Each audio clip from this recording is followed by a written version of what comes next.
एक खजूर नहीं, खजूर तो ज़्यादा नहीं खाने हमें, नहीं खाने? मैं एक अद्धी खा लूँ, मैंने तो 5 खा ली। पाँच खाती हैं। फिर मैं कुछ बोलूँगा तो फिर कहोगे बोले आपने कैमरे के सामने नहीं खानी, मैंने तो खानी। नहीं नहीं, चलो अभी मैं असल में मुझे क्या याद आई चीज़, चलो मैं भूल ना जाऊँ, सो वो बात करो। खजूर तुम खाई जाओ, इसीलिए तो मैं लाया हूँ। सना शौक से खाती है तो मैंने इसलिए कल पूरा डब्बा ही उठा लिया ये। और मैं भी खाता हूँ, ऐसा नहीं कि मैं नहीं खाता। खजूर ऐसी चीज़ है जो मेरा ख्याल है हमारे घर में से ये नहीं होता कि रमज़ान में है, पूरा साल ही होती है। तो आप खाने के बाद सिर्फ 2, मेरे जैसा या तुम्हारा अभी तुम हाथ मुट्ठी खोल 10 5 खजूरें खाती हैं इन्हें, देखो 5 तो ये शुगर बहुत होती है इसमें। अल्लाह का शुक्र है मुझे शुगर नहीं है। मैंने ये देखा कि अगर खजूर मैं 2 से 3 या 4 कर ली ना, और उसके बाद जब मैं अपने 2 घंटे के बाद अपना वो रैंडम टेस्ट जब करता हूँ शुगर का, तो शुगर मेरी बॉर्डर को, चलो बॉर्डर अगर क्रॉस नहीं लेकिन बॉर्डर पे होती है वो, बिल्कुल 200 के करीब आ गए। नॉर्मली अगर ये ना मैं खाऊं तो फिर मेरी वही 150 160 1, ये रैंडम की मैं बात कर रहा हूँ। ऐसा भी नहीं है कि शुगर की मुझे बहुत ज़्यादा खुदा का शुक्र है कि ये तो मैं, डॉक्टर भी मेरा फैमिली डॉक्टर बहुत अच्छा है। जैसा मैंने बताया कि जब से हम यहाँ आए समझो 25 ईयर तो हो गए हैं इसी डॉक्टर को, इससे ज़्यादा। तो वो ये कहता है कि आपको जब आप बॉर्डर की तरफ हो ना तो आप इसको आगे ना जाने दो, यहीं इसको होल्ड करके रखो। पहले शुरू में मुझे ये टैबलेट देते थे शुगर के, कभी मैंने खाई, कभी छोड़ दी, कभी खाई। उसामा मुझे बहुत कहता था ऐसा नहीं करे, रेगुलर खाए, एक सुबह एक शाम 2, तो उसका नाम भी पता, मेटफॉर्मिन है क्या नाम है, अच्छा वो खाते हैं। और इवन कभी मैं भूल भी जाता हूँ तो फिर जिस दिन मैं भूला होता तो मैं फौरी तौर पे दोबारा चेक करता हूँ दूसरे दिन के भी, हाँ यार कर रात भूल गया तो अब मैं देखूँ दूसरे दिन या 2-4 घंटे बाद तो मेरी वो शुगर मुझे नज़र आती है कि नहीं वो इतनी ऊपर नहीं गई जितनी दोस्तों की या जान पहचान वालों की या जो मेडिकली जितनी ऊपर चली लोग बताते हैं चली जाती है। तो खुदा का शुक्र है। अच्छा उनको शुगर वाल ऐसा शुगर वालों गया मैं गाली भूल गया सर। अच्छा असल मसला क्या है कि एक चीज़ मैंने अभी डिस्कस करनी थी, जैसे घरों की, मुझे बहुत सारे लोगों ने उस वक्त भी कहा, अभी भी मैसेज हैं, उस घर का क्या हुआ, वहाँ के भाई आप ये वो जो टो लेने वाली ससें नहीं होती हैं उनकी तरह मतलब नहीं। जब एक आदमी आपको किसी चीज़ के बारे में, आदमी से मुराद है कि कोई भी यूट्यूबर है, आपने एक सवाल क्वेश्चन किया, कमेंट दिया, अगर उसको इग्नोर किया उसने या उसको डिलीट कर दिया या उसका जवाब नहीं दिया तो आपको भी समझ लेना चाहिए कि जवाब नहीं देना चाहते।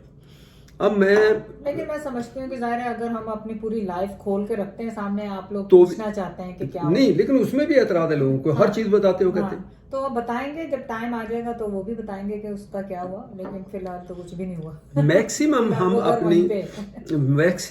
अपनी लाइफ को शेयर करते हैं, हमारी वीडियो और है क्या उस शेयर से। अच्छा इसमें भी आप लोग कई मरतबा मुझे हंसी आती है, आप लोग कहते हैं अंकल इग्नोर किया करें इनको। भाई मैं इग्नोर ही तो कर रहा हूँ, आज 2.5 साल हो गए, 3 साल मेरे यूट्यूब को, या 2.5 साल तो हो गए हैं मेरा ख्याल। मैंने किसी एक शख्स का नेगेटिव कमेंट को जवाब नहीं दिया। सोच सकते हैं कभी इंसान हो, कभी तो बंदे को गुस्सा आ सकता है, कभी तो बंदा अपसेट मूड में जैसे कमेंट पड़ा ठक मैं भी जवाब दे दूं, तुम्हारी ऐसी तैसी, तुमने मुझे ये क्या, तुम भी ऐसे, तुमने मेरे बच्चों के लिए ये बात की, तुम्हारे बच्चे भी ऐसे, तुमने बीवी के लिए ये कहा, तुम्हारी भी, कर सकता हूँ ना। लेकिन आप पूरा मेरा यूट्यूब छान लें, खंगाल लें, या किसी का प्रूफ है, मैं उसको जो गिफ्ट कहो मैं इनाम दूंगा। मैंने आज तक किसी को भी bad comment, jealous comment, negative comment का किसी को रिस्पॉन्ड नहीं किया। इनको कभी भी इस किस्म के कोई बहुत ज़्यादा एक जवाब एक को मैंने दिया, मैं उसको ये कमेंट कर, देखो हसद और जलने से बंदे का नुकसान होता है, आप जला नहीं करें। बस ये एक को मैंने शायद अभी भी उस सिस्टम में कहीं ना किसी वीडियो में, मुझे याद भी नहीं कभी, मैंने कहा ये आपका अंदाज जो जवाब का ये बता रहा कि आप बहुत जलन है, आपको बहुत हसद है, आपको बड़ी तकलीफ है हमसे कि हम इस उम्र में भी यूट्यूबर बने बैठे हैं। तो आप हसद ना करें, आप भी कोशिश करें तो अल्लाह आपको बेहतरी, हसद तो बहुत बुरी चीज है। अल्लाह बेहतरी करेगा। हसद करना तो, हसद से तो इंसान अंदर से जैसे दीमक की तरह खत्म हो जाता है। मैं बगैर हसद ही खत्म हो गया यार। तो मैंने उदा ही खत्म करता, अंदरों बिल्कुल खोखला और पिंजर रह गया बस मेरा। अच्छा बात फिर वही रह गई, कितनी बातें आप चेंज करते सुनो, हैं। नहीं वही कंटिन्यू है। ये असल बात से बात निकलती है नहीं, जो ये टीवी टॉक शो क्या करते हैं, घंटों बैठे रहते हैं वो इसी बात को। तो टॉक शो नहीं, आप वो पॉडकास्ट करते हैं। ये पॉडकास्ट का मेरे पास नहीं टाइम है, और दूसरे और इतने काम है। घर की जो बात हुई थी ना, घर की, तो मैं गल कर लेने फिर भूल जाना मैं। घर की जो बात हुई थी, फिर उसमें जहां मैंने ये कहा कि आप ये नहीं कहा कर, अंकल इग्नोर ही कर रहा हूं भाई, इसके से तो आप बेफिक्र रहें। लेकिन मैं आपके जो अच्छे आप लोग जो हो, जो कमेंट्स अच्छे कमेंट्स भी करते हो, वीडियो को पसंद भी करते हो, रेगुलर देखते हो, एक मरतबा भी मिस किए बगैर, ये पैगाम या ये बात मैं उनसे कर रहा होता हूँ, उन हासिद और जेलस लोगों से थोड़ी कर रहा होता हूँ। मेरा कहना ये है कि आपने अक्सर ये उसमें उन लोगों ने जिनको मैंने ब्लॉग और डिलीट किया कि आप यहाँ क्यों रह रहे हैं, आप बहू के साथ फिर चिपक गए। इसके 5 साल तक ये हमारे बिल्कुल हमारे साथ ऐसे रहे जैसे इनकी शादी ही नहीं हुई, और हमारा रवैया और बिहेवियर भी ऐसा ही था कि उन्होंने कभी ये फील नहीं किया। वरना यहाँ की जो स्पेशली इस कंट्री की जो लड़कियाँ हैं, वो तो 2 मिनट में सास ससुर तक कहते हैं हमको आज़ादी हो, फ्रीडम हो। क्यों ये कभी ये बात देखो, कहते हैं ना बंदा पकड़ा जाता है जितना मर्जी। अच्छा, लोग ये भी कहते हैं सना चूंकि बड़ी तेज है, सना चूंकि बड़ी होशियार है, सना चूंकि इंडियन बड़े तेज हैं और पाकिस्तानी बिल्कुल कुगू है मेरे वजह से। आपका ख्याल ही है, ऐसा नहीं है। लेकिन ताली दोनों हाथों से हर जगह पे हर बंदा तेज है, मैं तो ये कहूंगा। और अगर जहाँ पे चलती है ना वो वहाँ पे वो चलता है, ठीक है ना। तो वो माशाल्लाह जो मर्जी तेज हो, मैं कहता हूँ अगर वो तेज भी है, पॉलिटिक्स में भी वो रही, इकरा खालिद की वो असिस्टेंट भी रही, सब कुछ उसने पॉलिटिक्स को भी देखा। मैं कहता हूँ चलो यही मान लो। यहाँ तो हमारे साथ तो बहुत अच्छी है, सो हमें कोई फर्क नहीं पड़ता, कोई कुछ। पॉलिटिशियनों को पॉलिटिक्स भी नहीं करनी आती, दुख तो इसी बात का है। कम से कम अगर और इसकी खूबी नहीं तो ये ले लो, अगर ये पॉलिटिक्स भी है तो ये माशाल्लाह बहुत ही समझदार पॉलिटिक्स है। 6 साल आज हो गए, 6 साल से भी ज्यादा।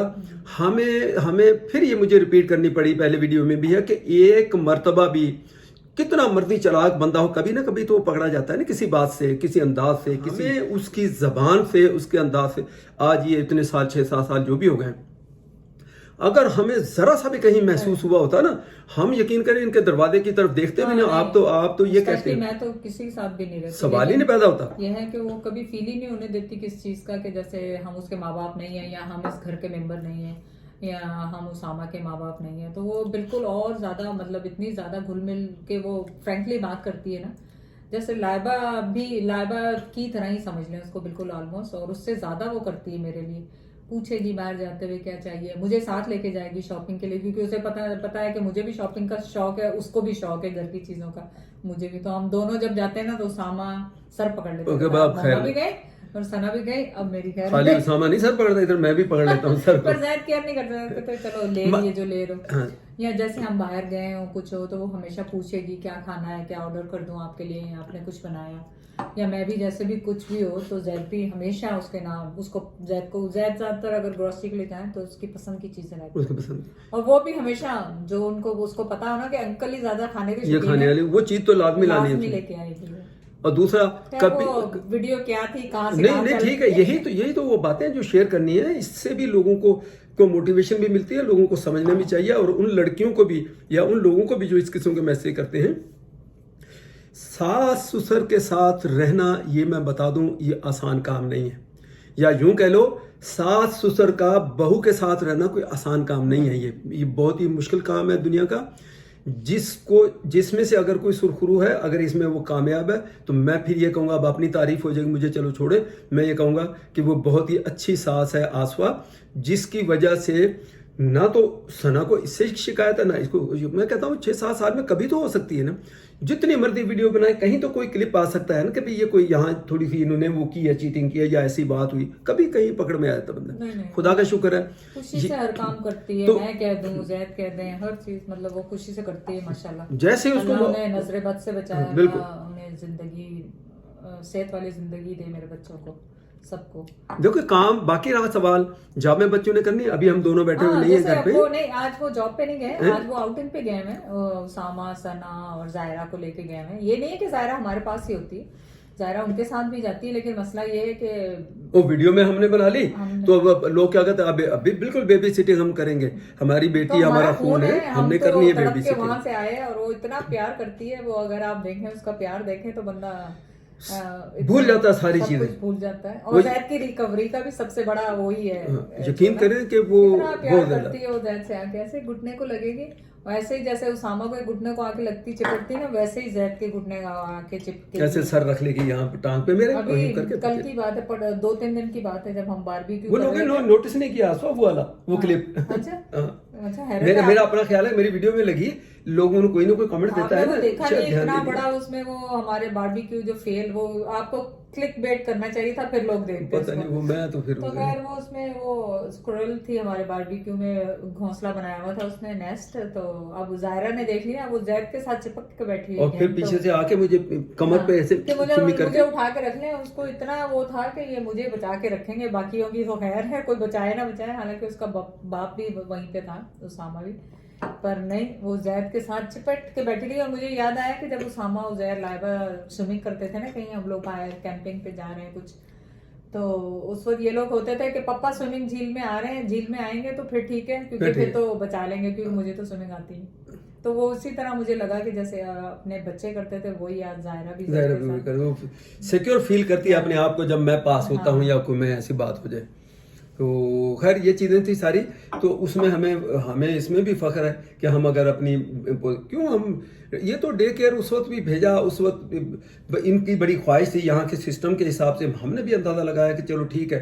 वो थोड़ा सा फिर इशू हो गया, आपको पता, वहाँ से शिफ्ट हो गए, इधर हो गए, इधर, अच्छा बात यहाँ से ये चली, उसका कोई इशू नहीं, हम उसमें बड़े खुश हैं। जब हमारे पास होती है तो हमारा तो सारा पता ही नहीं लगता कैसे दिन गुजर जाता है। अभी हम बैठे हुए हैं, बस या तो लड़ाई शुरू कर देंगे थोड़ी देर के बाद, और या फिर चाय बनाई वो पी ली, या वाक़ एक जरूर शुरू की हुई वो कर ले। तो बंदा इस एज में अगर कोई जॉब नहीं, कोई काम नहीं है, तो वो क्या करेगा। बच्चा तो एक ऐसी आपको एक किस्म की एनर्जी है आपके लिए कि ये वो देखना भाई, ओ ख्याल रखना, वो गिर नहीं जाए, ओ पकड़ो भाई, ये खाना ये पीना। तो माशाल्लाह हम उसमें बड़ा खुश हैं। अब सवाल ये था, यहाँ से चला था कि ये बार बार आप ना पूछे उस घर का क्या हुआ। आपको शुरू में हमने कह दिया, क्या हमने ताला लगा दिया, ताला लगा के हमारे पास है चाबी उसकी, बस। हमने शुरू में ही कह दिया था कि इस घर को जाहिर है अब बच्चे एक्चुअली जाने नहीं दे रहे, वो खासतौर पे उस जैद की डॉक्टर सारे इतने यहाँ पे हैं, सबके सब अराउंड हमारे पास है, तो अब वो जाना वहाँ बहुत मुश्किल है। इतनी लंबी ड्राइव अब जैद को करना तकलीफ देती है, और मुझे भी। और वो उसी वक्त हमने माइंड बना तो लिया था नहीं फिलहाल जाना। तो वो घर वहीं पे है, और जो जो न्यूज आती जाएंगी आपको बता देंगे। अभी चाबी हमारे पास ही है, जब चाबी नहीं होगी तो जब बताएंगे, लेकिन चाबी हमारे पास ही रहेगी वो। और दूसरी बात ये कि हमने थोड़ा सा और अपडेट आपको कर दें, अब यहाँ फिर सवाल शुरू हो जाएंगे। हम देखें, हमें भी अल्लाह ने ज़हन व अकल दी है सारी, और हम अपने घर में एक ख़वातीन को एक ये भी होता है कि मेरा घर, कोई औरत दुनिया की ले ले, पाकिस्तान की हो, यहाँ की हो, वहाँ रिश्तेदारों में जब भी हम सुनते हैं कि मेरा घर, तो ये एक फीलिंग्स भी होती है। हमने उसी वक्त हमारा प्लान था, लेकिन आपको मैंने बताया था कि ये इतनी बिडिंग इतनी हाई चली गई कि हमने, बल्कि वो गलती हो गई कि वहाँ का जो घर था वो हमने ब्रेंट रीजन का जो, उसको हमने महंगा खरीदा, तो वो मैंने उस वक्त हमने जल्दी में वो ले लिया। हाउसिंग मार्केट पे आज बात करते हैं, हाँ उसी पे करते हैं, मैं इसके साथ कंटिन्यू करता हूँ। उस वक्त हमने गलती की, साल पहले जब बाय किया तो वो काफ़ी हाई बिडिंग पे था, फिर बीच में मार्केट नीचे, हमने सोचा इसको चलो अगर गलती कर ली है ना, गलती का कहते हैं ना, उसका उपाय या उसका सुधार भी तो होता है। अगर आपने बाय कर लिया आप बेच दो, लेकिन अनफॉर्चुनेटली हम इसको उसी वक्त शायद 2-4 महीने में ही बेच देते हैं, लेकिन जब इनकी कीमतें नीचे इतनी डाउन आ गई, 3-3 लाख कीमतें नीचे आ गई, तो आप ऐसा तो नहीं ना हम 3 लाख ज़ाया करके और उसको ऐसे लॉस में बेचें। खैर, तो उसी वक्त से ये हमारा ज़हन में फौरी आ गई कि ये डिसीजन हमारा गलत हो गया, अफरा तफरी में हो गया, हमने ले लिया। मानते हैं आपको पता, गलतियां इंसान से ही होती हैं। अब हमने, और ऊपर से जैद का ऑपरेशन हो गया, तो बच्चों पे सोनों पे सुहागा हो गया कि बस उसके आपने बाद एक डिसीजन लिया था वहां पे घर लेने का, अब आप कोई डिसीजन नहीं ले सकते, बस वो अंदाजा करें कि अब दूसरा सवाल, एक जगह हो गया। अब दूसरा ये कि अब हमने फिर मार्केट को देखना शुरू किया। जब मेरी सर्जरी नहीं हुई तो उस वक्त भी हम मार्केट में टच में थे। एक दो बंदों ने ये भी कहा था कि अंकल आप इसके बारे में बात करें, देखो लोगों को शायद कोई बेनिफिट मिले, आपको बेनिफिट होगा। और मुझे याद है कि जैद से बहुत लोग क्वेश्चन भी उस वक्त कर रहे थे, हम पिछले दिनों जब हम यहाँ पे थे, तो मार्केट की सिचुएशन आ जाए डिटेल बताएंगे कि अभी भी गुड न्यूज नहीं, अच्छे गुड। देखें ये हमें लोग जो बायर हैं ना, देखें ये रियल एस्टेट के एजेंट है, इनका तो ये काम धंधा है, इनका तो काम है, इन्होंने तो ये 2 नंबरियां करनी। अब इन्होंने क्या किया, उस वक्त भी जो हम वो ले रहे हैं, आपकी ऑफरें ले रहे हैं, ऑफरें लेके सामने वाले को दिखाएंगे नहीं कि भाई या तो ये बताएं कि आसफा ने ऑफर दी है ये 1 मिलियन की, तुम क्या 1.1 करते हो इसको या 1.2 पे जाते हो, तो तुम नहीं, वो नहीं बतानी, वो अंडर टेबल है। सुना था गवर्नमेंट ने एक लॉ भी पास किया था कि नहीं, ये ऑफर शो करनी होगी, मुझे नहीं पता इस बार अपडेट किया उसकी, लेकिन ये एजेंटों का ये जो काम है, यहीं से ये सामने वाले का जो बायर है उसको एक किस्म का वो करते हैं, मजबूर कर देते हैं कि उसके पास चॉइस नहीं होती, वो बढ़ता जाता है। जैसा कि ये 1.1 का ये घर लगा हुआ था जो हमने लिया ब्रेंट रीजन का, 1.1 में हमें फाइनली कितने में दिला, 1.413 आप कह लें कि 14,13,000 आज में कीमत बता दूं, कोई फर्क नहीं लोगों को, ताकि अंदाजा तो हो ना। जबकि उसके बाद उसी घर की कीमत 1 मिलियन हो गई। अब 4 लाख हम लॉस करके अगर उस घर को बेचें, ऐसे तो बेगुने, ठीक है भाई कोई बात नहीं, हमें जरूरत थी, क्या पता कि भाई अल्लाह ना करे कोई ऐसी जरूरत हो जाए, हालात हो जाए, जाना पड़े, तो घर तो आपका है ना अपना।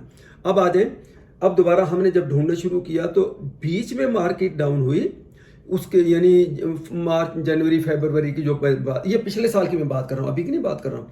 लास्ट ईयर देखें, मई के अंदर हम मूव हुए था, ठीक है ना। जनवरी में हमने लास्ट ईयर 22 में घर बेचा था। हमें जो बेचने वाले घर की हाई प्राइस मिल गई, उसकी हमें हाई प्राइस मिल गई, जिसका हमें, जब पैसे आपकी जेब में लिए घूमते फिरते हो ना, तो फिर आप ऐसे ही फैसले करते हो, जब पैसे आपको परवाही नहीं, आपने ठग करके वो ले लिया। खैर, तो ठग करके पत्थर मार के ले लिया, ठीक है ना। अब वो घर, अब उस वक्त की बात है, ये 2000 की जब हमारी क्लोजिंग हो गई, तो उस वक्त मार्केट इतनी डाउन, मई चला गया, मई जून जुलाई अगस्त सितंबर, इसमें मार्केट डाउन रही।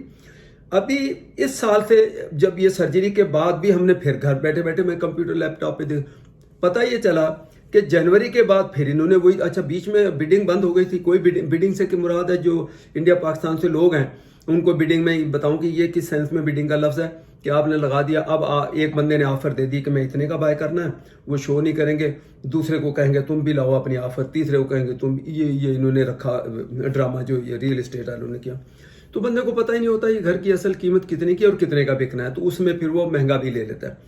तो अभी पहले नहीं हो रही थी, उस वक्त अगर हम बाय कर लेते तो शायद आज के हालात से उस वक्त वो बेहतर था, बगैर बिडिंग के आपको मिलता। जो मार्केट के हिसाब से जो प्राइस लगाई उन्होंने, वो देखते हैं सराउंडिंग में प्राइसेस, मार्केट, सारी चीजें, तो शायद मेरा ख्याल बेहतर होता।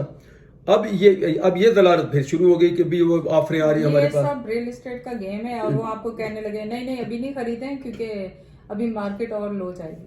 फिर जाहिर का ऑपरेशन हो गया, जाहिर हम लोग बिजी हो गए, फिर हम पाकिस्तान चले गए। अब आए तो पता चला कि दोबारा बिडिंग शुरू हो गई है, 15-20 ऑफर एक घर पे। हाँ, और प्लस ये है कि रियल एस्टेट को ना फॉलो करें, अपनी रिसर्च खुद करें। हमने वो किया, उनके ऊपर ट्रस्ट किया तो धोखा खाया, लेकिन अब हम कोशिश कर रहे हैं कि अपनी खुद से भी करें, और उसको भी लेके जाएंगे साथ, लेकिन खुद से अपनी रिसर्च कर रहे हैं उस एरिया के, जिस एरिया में हमने लेना करके। एक मिनट की पॉइंट बनाओ जिसमें हम भी यही सोच रहे हैं कि आप अपना ये बजट जब आपने बना लिया कि मैंने ये घर इतने का लेना है, या आपने घर देखा आपको पसंद आया, आप अपना माइंड बना लें कि अगर उन्होंने 1.3 1.4 का लगाया तो आपको ये पता हो कि ये घर कितना अच्छा है, और अगर इसका मैं लेके फिर रेनोवेशन पे 1 लाख लगाता, तो चलो यहीं में अगर 1 लाख प्लस कर दूं तो 1.3 की बजाय 1.4 का मैं ले लूं, तो ये मेरे लिए ज्यादा अच्छा, मेरा टाइम भी सेव होगा, हर चीज हो गई। तो आपने अब 1.4 बना लिया। अब रियल एस्टेट वाले क्या करते हैं, आपने 1.4 का, उन्होंने कहा जी मेरे पास ऑफरें हैं, मेरे पास बहुत ज्यादा ऑफर है, तुम बताओ। दूसरे ने कह दिया 1.425 कर दिया, एक ने 14.5 कर दिया, एक ने 15 कर दिया। इस वक्त हमने देखा 2-3 घर 3-3 लाख प्लस के ऊपर बिके। अब ये सोचे इसका जिम्मेदार कौन है, ये जो बाहर है, यही कह रहे हैं कि लोगों के पास पैसे नहीं है, जॉब्स अभी पैसे नहीं है, अभी जॉब्स नहीं है, इकॉनमी खराब है, अमेरिकन इकॉनमी फॉल हो रही है, कनाडा की फॉल हो रही है, दुनिया में पूरी में गिर रही है, तो फिर यहाँ पे घरों की प्राइसें कैसे ऊपर जा रही है? कैसे ये आर्टिफिशियली ये कर रहे हैं, ये सेंस नहीं बन रहा। तो बड़ा बंदा इस वक्त कंफ्यूज है कि क्या करना चाहिए, लेना चाहिए या अभी और वेट करना चाहिए, या क्या करना चाहिए। हाँ, इसका कोई माहिर हो आए का बात करे, मेरे से डिबेट कर ले, मुझे बुला ले, वो बताए कि क्या करना चाहिए। में काम करते हैं तो जरूर बताएं, अपना दें। मुझे पता है कई लोग आपको फॉलो करते हैं, हाँ। तो जरूर बताएंगे वो कि ये क्या गेम अब चल रहा है, क्योंकि पिछली दफा तो इन्होंने कहा कि रियल एस्टेट ने खुद ही, एजेंट्स ने खुद ही उस वक्त बढ़ाई थी, मल्टीपल ऑफरें, मल्टीपल्स करके, और खुद ही ये लोग डिक्रीज कर दिया थोड़े दिन के लिए। अब ये दोबारा उसी पैटर्न, लेकिन ये तो हमें पता है कि मार्केट में उतने घर नहीं है जितने यूजुअली समर में होते हैं, उतने कम लगे हुए। तो ये रीजन तो हो सकता है। अच्छा, दूसरी बात आप ये देखें कि ये इस झांसे में भी ना है रियल एस्टेट वाला। सबसे पहले आपको कहे 5 लाख इमिग्रेंट्स आ रहे हैं, वो जैसे सारे आके इधर तुम्हारे घर में घुसने हैं। इमिग्रेशन वाले आके अंदर से कि आप कैश लेके आ रहे हैं तो घर में ये तो 10-15 साल से हम यही सुनते चले आ रहे हैं, इमिग्रेशन इतने लोग आ रहे हैं, इतने आ रहे हैं, इतने आ रहे हैं। ये तो है कि चले पॉपुलेशन तो बढ़ रही भी है, पॉपुलेशन बढ़ रही तो घर को आप दुगना कर दो। नहीं दुगना नहीं कर दो, लेकिन जाहिर है जो लोग आ रहे हैं उनको रहने की तो देखे ना, रेंट यहाँ पे थे, यहाँ पे चले गए, रेंट वो सिलो afford नहीं कर आसपास सकते। सिलो वो बंदे खुद ही एडजस्ट होते हैं, और जो तुम्हें ये भी पता है जो आए हुए होते हैं उनमें से इस दौरान वापस भी लोग चले जाते हैं। different आप यही नहीं कहो कि रियल एस्टेट वो आ रहे हैं। ये रियल एस्टेट वालों का इन्होंने एक नुक्ता बनाया हुआ है कि आ रहे हैं। मैं कहता हूँ मुझे भी पता आ रहे हैं, लेकिन वो आके क्या उन्होंने सारा घर इन्होंने फेक मार्केट उसकी कैलगरी की बनाई उस लास्ट ईयर, वो बेड़ा गर्क वहां भी हुआ। वहाँ यहाँ के टोरंटो के लोग भागे इन्वेस्ट करने की। शुक्र है हम लोग हमने इतने क्लोज थे, इतने क्लोज वाकई कि हमने घर लेते लेते छोड़ दिया वहां। करते करते हमने कहा, फिर उसामा कहने लगा, बच्चे कहने लगे मम्मा इतनी दूर कौन आया कर, करीब ले लें, छोटा रेंट उसके लिए ले रहे हैं ना, इन्वेस्टमेंट के लिए, तो करीब ले लें, वहां नहीं। इस वजह से वो रह गया, वरना इतना क्लोज था, यकीन करें बाल बराबर वो क्लोज था, और अल्लाह ने बचा लिया। यहाँ तक मैंने इनको ऑफर दी बच्चों को। अरे मैंने कहा भाई कुछ नहीं, बाय एयर यार, चले जाया करूंगा। मैंने कहा बाय एयर 2 हफ्ते में आप लोग कोई बात, मैंने कहा मैं मजाक में कहा, मैंने कहा मैं टिकट दूंगा, लेकिन आप ये भी तो देखो यहाँ घर के मुकाबले में वहां अगर एक घर जो है आपको 4-5 लाख सस्ता मिलता है। अल्लाह ने इस तरह हमें बचा लिया उसमें। अल्लाह ने उधर से तो बचा लिया, इधर से तुमने ये वाला इसमें ब्रेंट में लेके डुबो दिया। तुम्हारे ऊपर तो बेहतर है। बहुत लंबी बात है। तो नहीं कोई नहीं, मैं उसको कर लूंगा, इसका तुम्हारा इशू नहीं है लंबी यार। तुम मुझे समझ नहीं आती, बात कंप्लीट ना हो और वैसे उठ के चल दो बस बीच में। अब ये है कि हमने सर्च पहले से भी शुरू की हुई है। मैं आपसे बता दूं इस महीने के शुरू से ही, जैसे मेरी सर्जरी उससे पहले भी थोड़ी थोड़ी देखते थे। फिर हम ये देखते थे कि ये घर कितने का लगा और कितने का बिका। ये भी एक ऐप है, आप लोगों को पता है कि सोल्ड का भी आपको पता लग जाता है। नॉर्मली MLS पे अगर आप जाओगे तो आपको सोल्ड जब हो गया तो फिर उसकी प्राइस नहीं पता लगती कि ये घर कितने का बिका। तो वो लाइबा ने वो भी एक ऐप किया हुआ है, और मुझे भी उनकर, तो उससे पता लगता है ये घर था तो अगर बिका है कितने का बिका। अभी कल की एक बात है, एक घर जो हमको थोड़ा समझ आया था, हमने कहा इसको देखेंगे, अपॉइंटमेंट बनाएंगे देखने के लिए। तो पता चला कि अभी शाम को जब मैंने उसको चेक किया तो उसको लिस्टिंग से आउट है। तो मैंने फौरन लाइबा को मैंने कहा आप 2 मिनट में, मुझे टाइम लगे, ये घर किधर से गायब हो गया, यहाँ से लिस्टिंग में नहीं है।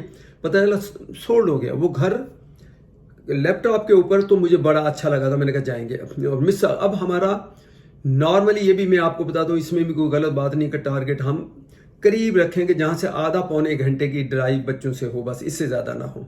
चाहे वो टोरंटो से हो, चाहे वो इधर ब्रैम्पटन से हो, चाहे वो इटोबिको से हो, चाहे मिस्सागा से, जहाँ से भी हो। तो हमने उसके हिसाब से, अब हमें सेंटर पॉइंट वो मिस्सागा ही लगता है। तो अब उसमें पता ही, अब आप ये बताएं उस घर को हम क्या लेते। 1.5 का लगा था, और जब उसमें देखा तो 1.8 तकरीबन 1.8 का बिका, 3 लाख प्लस में। मैंने आसपास कहा, मैंने कहा मेरा मशवरा मानो, आप लोग अब भी टाइम है, आप रेंटल अगर यहीं रहना है तो हम रेंट पे लेके मिस्सागा में वो रह लेते हैं। सवाल यही है कि हमने आप लोगों को भी कोई सजेशन है तो आप भी दें। मैं कोई नहीं, आप लोग भी कि क्या करना चाहिए, और आप लोग सर्वे कर रहे हैं तो आपका क्या है, तो आप लोगों ने क्या सोचा। हमें तो यही लग रहा है कि अभी भी मार्केट यूं मिसिसागा, मिल्टन, कैलेडन, वान, ये 4 शहर हैं जो हमारी प्रायोरिटी लिस्ट में हैं। फिर बता दूं, कैलेडन, हाँ हिफ्स करवा देना, वान, जैसे बच्चों को नहीं ABC याद कराते हैं जैसे जायरा को, वैसे आपको ये अब याद कराएंगे रोज ये छोड़ दे चले। अल्लाह हाफिज। याद हो गया उन्होंने, तो हो गया याद। इस एरिया में अगर आप समझते हो किसी को अच्छा घर नजर आए, कोई वो समझते हो ठीक है, 1.5 के से अंडर हो तो बस ठीक है, इंशाल्लाह ताला फिर ये डिसीजन ले लेंगे। और अगर हमें वो पसंद आएगा तो फिर देखते हैं क्या होता है। पता नहीं इन शहरों में होता भी है कि नहीं होता। नहीं होता वो अलग बात है, लेकिन अगर नहीं मिला तो अलग बात है। लेकिन हमने कोशिश तो करनी है ना अपनी। देखेंगे किसमें कोशिश में कहाँ पे कामयाब होते हैं, कहाँ पे नहीं, जो अल्लाह को मंजूर, जो अल्लाह को मंजूर। अब ये है कि बस हाउसिंग मार्केट अभी भी बबली है, बबली। तो आप एग्रेसिवली ना जाएं। कल भी बात है, जब भी हम कोई देखने जाते हैं ना घर, आप यकीन करें हमारे ही देसी बंदे, यकीन करें मैं तो हैरान होता हूँ। एक तरफ हम लोग कहते हैं पैसा नहीं है, मर गए तो, और इतनी खवातीन उस घर के अंदर से निकल रही होती हैं कि तो हमें रुकना पड़ा कि इनको देख के जाने दो फिर आप जाना, ऐसे भागी हुई औरतें जा रही हैं। तो खैर जिसकी जो ज़रूरत अगर है वो अफोर्ड कर सकता ले भाई। तो हमको तो ज़रा ये सोचना होगा कि मार्केट से ये 2-3 लाख आप हम नहीं दे सकते हैं। कोई पता नहीं कोई रियल एस्टेट का एजेंट भी सुने, ये आप ध्यान में रखें, ऐसी बिडिंग में हमने नहीं जाना कि रेंटल चले जाएंगे, कोई बात नहीं अगले साल देखेंगे, सही नहीं रेंटल क्यों जाएंगे, अपनी जगह पे वापस जाएंगे। रेंटल क्यों बे दूर, फिर वही बात है कि वो दूर ब्रेंट रीजन, और यहाँ हम बात कर रहे हैं मिस्सागा की, ये बात कर रहे हैं। हाँ ये है कि क्योंकि जैद के डॉक्टर्स सारे अराउंड हियर। चलो अल्लाह मार के इंशाल्लाह ये है कि चले अपनी दुआ में याद रखें, और वीकेंड तो है नहीं जो आपको कहें हैव अ नाइस। और ठीक है, और छोटी सी मैंने कहा वीडियो बना लूँ तो बना ली मैंने। ये 1 घंटे से वीडियो बना